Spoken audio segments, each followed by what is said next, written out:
Calon Presiden Amerika Serikat Donald Trump lolos dari upaya pembunuhan kedua. Donald Trump diketahui sudah 2 kali bertaruh nyawa di masa kampanye. 2 bulan sebelumnya, ia sempat ditembak dan terluka di telinga kirinya saat berada di Pennsylvania. Kali ini dirinya kembali menjadi sasaran tembak saat sedang main golf di Florida.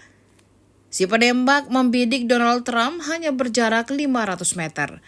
Anggota dinas rahasia pengaman Trump melihat senapan menyembul dari balik semak-semak dan sedang bersiap melesatkan tembakan ke arah Donald Trump. FBI mengatakan Trump berada 275 hingga 455 meter dari posisi senapan. Senjata api jenis AK-47 dan teropong bersama dengan 2 ransel dan kamera GoPro kemudian ditemukan di tempat kejadian. Seusai ketahuan, tersangka berlari ke semak-semak dan masuk ke sebuah mobil Nissan hitam. Pihak berwajib pun melakukan pengejaran dan menangkap Ryan Wesley Roth.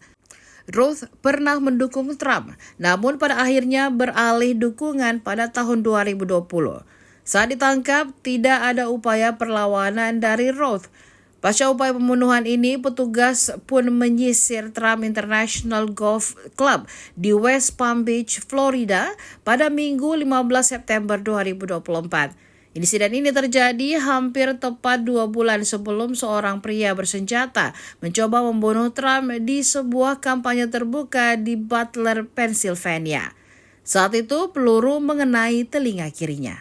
Download Tribun X sekarang, menghadirkan lokal menjadi Indonesia.